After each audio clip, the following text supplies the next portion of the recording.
Okay, today I'm on a Zoom call with Craig Day.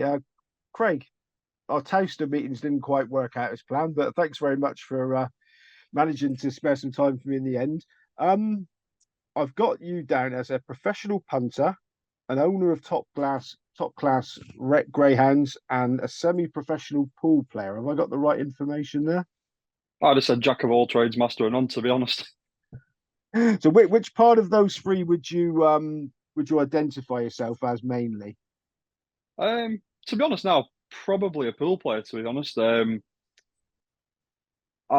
started trying to take it a bit more serious. I was punting probably on the dogs at Sunderland for maybe about 18 months before that, Doncaster before that, Belle View.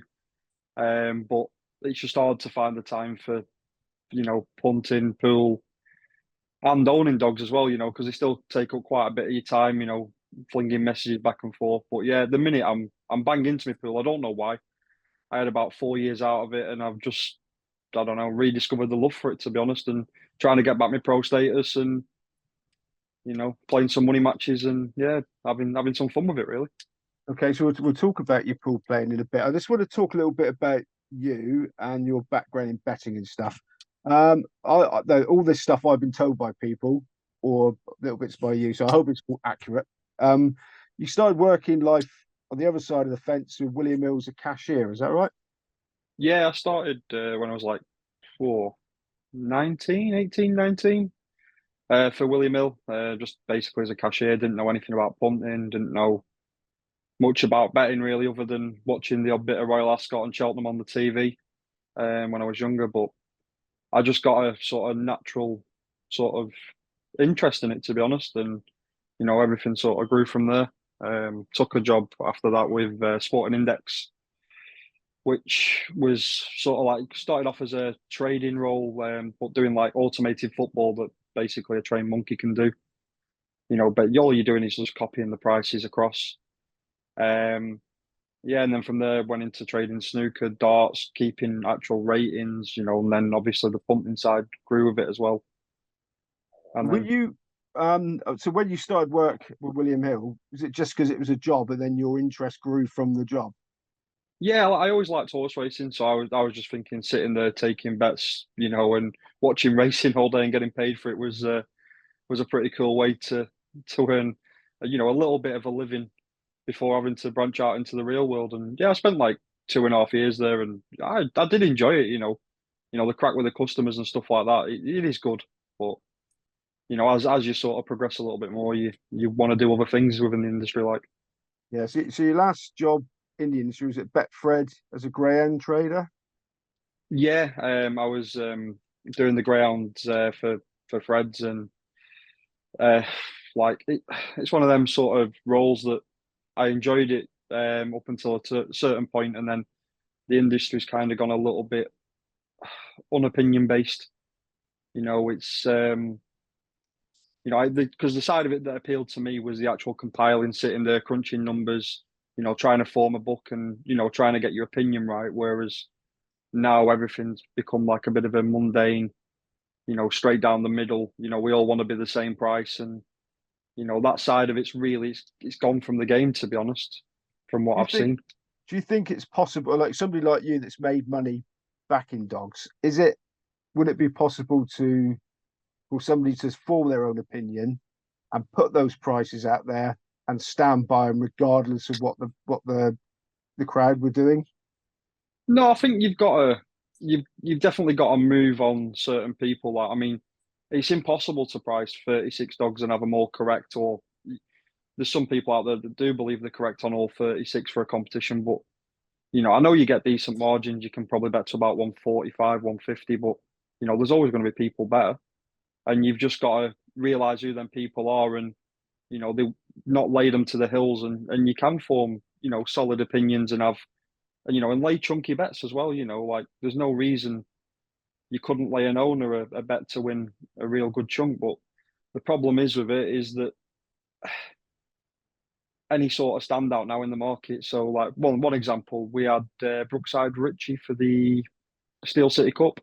I think I'd gone 5-2 about it, and literally I think what did we like 5,000 to 2 or something like that. And there was groans in the office like after the after the first round, like, and you're just thinking, the next best price was 9 to 4, and you just think it's just unbelievable. Like, but the days I think of trying to get dogs beat and taking strong opinions and going above the market, I think they're a little bit done, bar maybe a couple of firms, and they're probably not major high street firms as such at the minute. Yeah, but they're just a little bit more on the dogs. We know there's quite a few Shrewies out there all struggling to get on. Do they tend to all fall on the same dog? They're all watching the same videos. Is that is Yeah, that what happens? You get two or three guys all wanting to be on the same one. yeah, you do. I mean, it's not everyone's the same. I mean, like I bet a lot of so I mean I bet Sunderland, which is predominantly like a speed track. So I would be looking for like the slower way, plodding type of dogs that will just get a run and sort of place two, place three, rather than try and maybe betting them small win. Like so a lot of like very slow railers that because at Sunderland a lot of the dogs they just push off, and when they don't lead, a lot of the dogs there just have to lead. And so I'm looking for things to come from a little bit off the pace, but might be able to turn one day for say third or fourth and pick up a few dogs and sort of playing in place markets.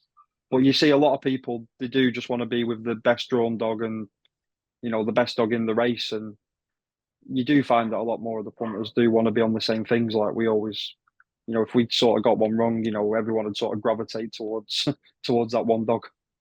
And do you go dog racing? Is that your game? Do you actually want to be at Sunderland? Yeah, I used to. I don't live too far from the track, but I was going probably twice a week for quite a while. But to be honest, I've stopped going because there's just not the people in the track. There's no crack, and the Friday nights are still good. I still make it there on a Friday night every now and then. But they used to have a couple of night meetings a week, which were good. There was wasn't massive crowds, but there was enough people in to go and have a social aspect to it. But now it's just if I was punting now at home, I'd just be on the machine and just sort of sat there and rewatching the race straight after and seeing if there's anything I can pick up, straight away. Now, is it right? You're originally into horse racing, so you wanted to share in a horse.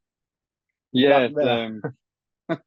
I was in the pub one day with the old man, and I was sort of I couldn't have thought of anything worse than getting a dog. He turned around to me and said, "Like, why don't we get a dog? Because we could only afford probably a 5% share in a horse." Um, yeah. So he's turned around and said, "Why don't we just get our own dog and just pay like a grand or something between us and have it for ourselves?" And in the end, I let him talk me into it. We scoured the internet for probably 10 minutes, decided that we were going to buy a bitch from Scotland called Lubereel, and then yeah, after that, everything's history. I had 12 by the end of the year. Well, I was going to say you went from owning one share with your dad to owning 10 that raced at Belle View at one point there. So Yeah, how just did tell us a bit about that meteoric rise? yeah. To be honest, I when we got the first one, she actually broke in season pretty much straight away. So then we were like, well, we're not going to get a run for when she's fully right, probably for 8 or 9 weeks. So I've gone, oh, we'll get another one. And I bought a dog called Strawberry Hall off Paul Young, I think it was. Again, he wasn't costing the earth. I think he was about £600, but he'd been like A2, A1 at Romford. So we got him up, and then he started to run well. And then the next thing you know, you go, oh, I've seen this, and this was like A2, A3 Coventry. We'll buy this, and then yeah, by the time you know it, you've got like 10, 12 dogs sat there, and yeah, you've got half of the card. So how many times would a dog have to win to pay for itself? To pay for its training expenses. Yeah, I mean, at the time, Belle View was relatively poor money, so it was like I think it was £32 for a run. The win money, well, some of them were like 75 quid, and the fees normally about 150 per month at the time. So you'd probably need 3 runs and then you one win. So you cover yourself if they were on the card and they were getting a win every now and then. You probably lose on average 30 quid a month or something like that, but nothing crazy. It's just when they're injured that was the part that used to, if you had 5 or 6 off the card, all of a sudden, you're 900 quid deep, and then you've got your £30 a month you're losing on the others as well. Yeah, but you weren't losing much, were you? Because I'm told you were the top punter at Belle View in no time. To be honest, I was I was very, very clueless when I started getting into it. And I was lucky to I wouldn't say I was ever top punter at Belle View, to be honest. It's probably more when I went across to Doncaster that I got better at the game. But when I was at Belle View, I'd started to sort of be a winning punter. There was a couple of lads there like Mickey Howarth, a few of them know him from Belle View, Belle View Dog, off Twitter. You know, who sort of for no for just more luck than anything, like they'd sort of put their arm around me and said like, "This is what you want to be looking for. This is what you want to be doing." I mean, Belle View Dog literally wouldn't speak to me until I had at least half an idea, and even then he used to roll his eyes at me like. But just being around good people, you sort of learn off them, and you know you see what they're doing, and then you get your own little twist on things as well, where you see things that you know you're trying to be a little bit different from them as well.